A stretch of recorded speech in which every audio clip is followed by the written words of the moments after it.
Steve here from Tech Toy Tinker and Retro Arena. I wanted to do a second video on the RG503 just so I could show you guys in a bit greater detail. I realized I could just use HDMI out and screen record the TV screen to show you kind of the menus and go through it a bit. So here you can see the RK3566 board in much greater detail. It's not tiny and in the middle of the screen. It'd probably be the entire screen or most of. ARM V8 processor, the 1 gig of RAM, number of cores, the frequency. Currently it says 353, but that's wrong. It's going to be 503. This is an early build. It's not ready quite yet. This also isn't Gel OS, nor is it Retro Arena. This is the stock firmware. It's still in development, as I said, and I can't show you the case or any of the other stuff. I can just show you what's on the screen, basically. So that's what we're doing here. I'll go through and I'll play a few of the games. I'll discuss a little bit about what we're doing.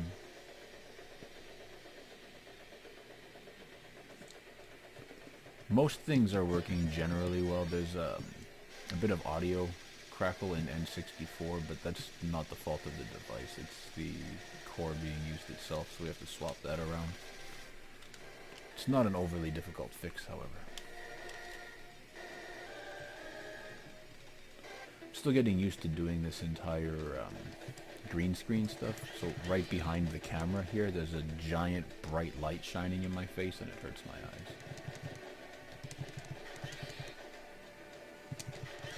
I suspect I'll get used to it eventually, but this is a great game. I used to love playing this. It's a lot of fun. Pushing the L and R joystick in will get you through to the RetroArch menu.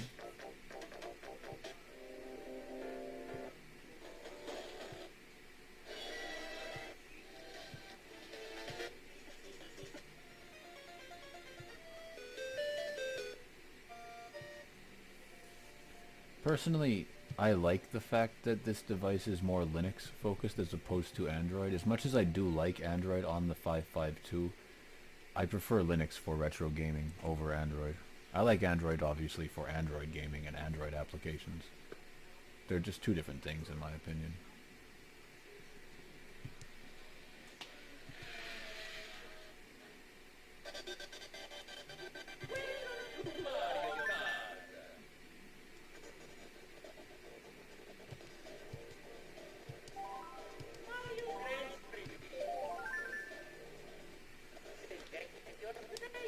As you should be able to hear, there's definitely some audio lag going on here. But it's a new device, very early firmware, so it's to be expected. And it will be fixed, because this device is more than capable of running N64. It's not a shortcoming of the device, it's a shortcoming of the setup.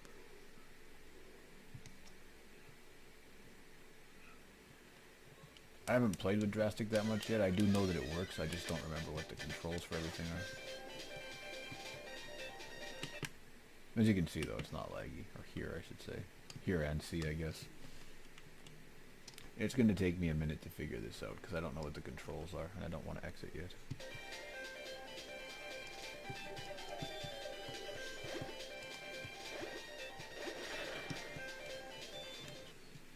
Sega Saturn runs very well on this device. I've been playing a lot of Bomberman for Saturn. It's one of my favorite Saturn games, and Saturn is my favorite console, all in all. I know that it's an underdog, but it has a lot of good games for it. They got overlooked because people were pretty upset with Sega after the 32X and everything else. They just didn't want to. And also Saturn wasn't overly cheap either. It was pretty expensive.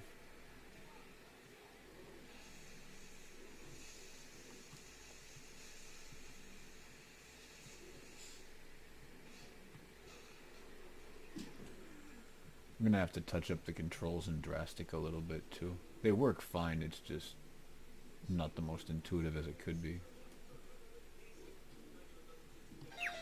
You can do that yourself too if you're so inclined, just by going into the configuration menu and changing them. You can also plug in a keyboard and do it to make life easier.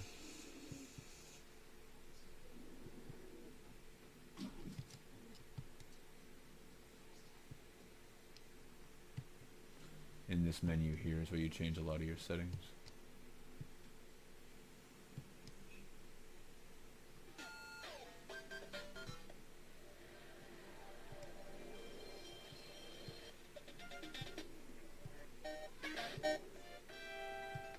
I'm not going to bother showing the simple stuff like Mega Drive or stuff like that. Those work across almost every device, so it's not really a surprise that it plays fine here.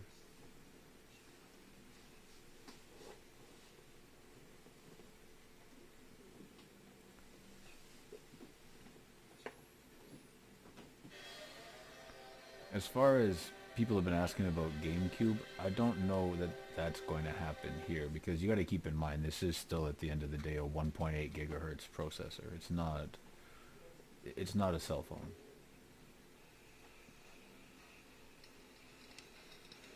There are some qualities to this device that I do very much like. The OLED screen is definitely one of them. I also appreciate the HDMI out. So far the battery life has been pretty good too.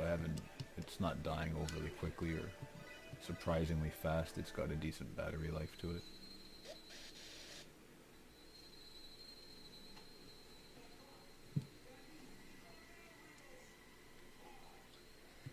I will give you guys more information as things progress, but currently right now I'm limited as to exactly what it is that I can and can't say.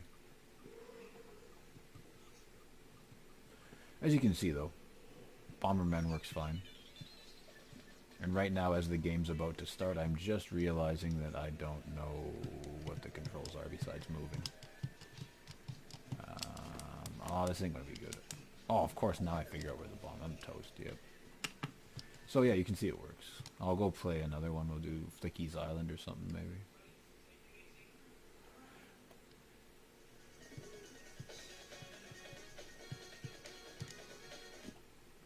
Having to stare directly into a bright light is definitely something I'm going to have to get used to.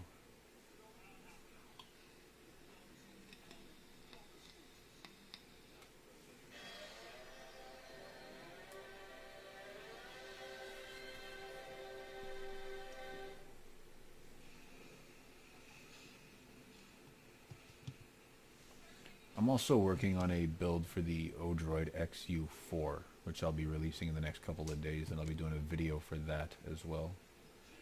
It'll still work with the OGST case this time.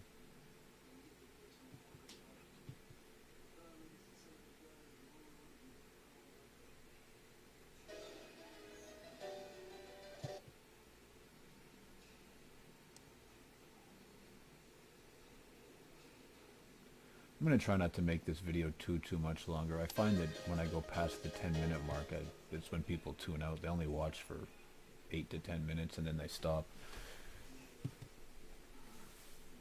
So I'm going to start trying to keep my videos under 10 minutes. Sometimes it's completely unavoidable and they have to be 20 or 30 minutes, but I'm going to try my best to keep them 10 minutes or shorter where possible.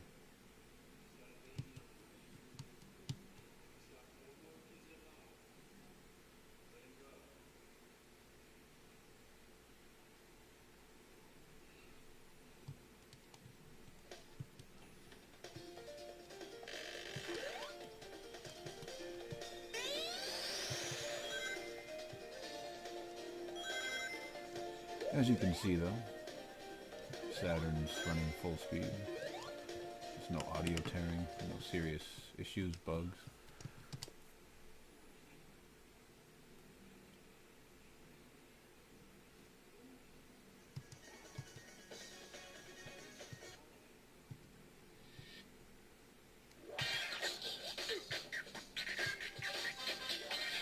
Dreamcast has a little bit of an audio crackle here and there, but it, generally speaking, works fine. And also it's, again, software, not hardware.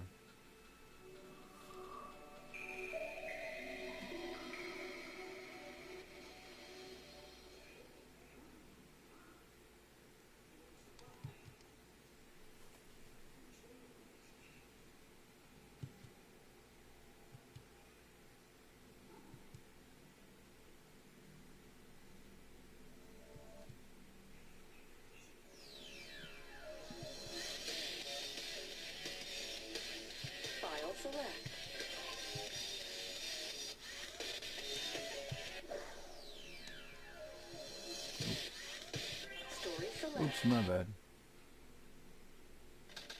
Didn't mean to do that. Sigma Alpha 2 heading due south over the city. We're en route. Everything's a go. This is Control Tower.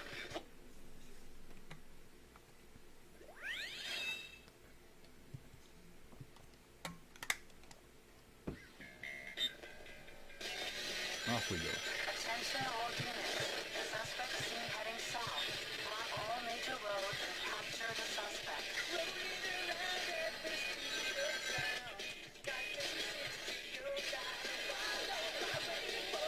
I used to love this game when I was younger.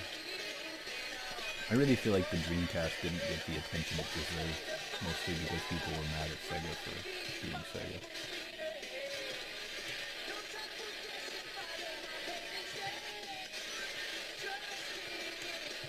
But Dreamcast was a pretty great system for its time.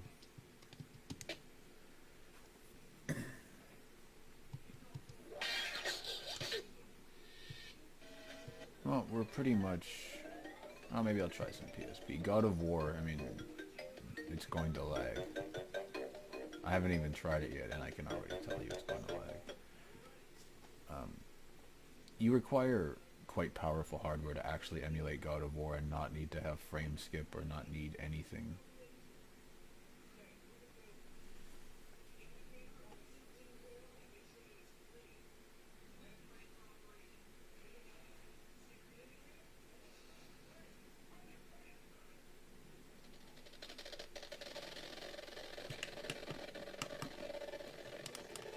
It's already running not great. I'm gonna try a different game. I guarantee if I play Bomberman or something, it's gonna be fine. It's specifically God of War that's really taxing on the hardware.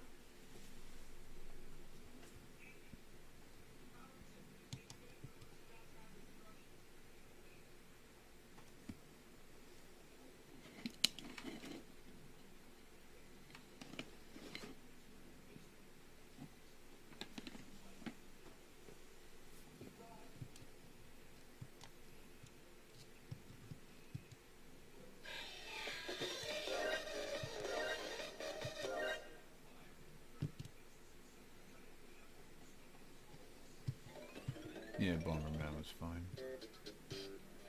We're pretty much at the end of the list now. I'm going through the same systems again. I'm going to wrap the video up here.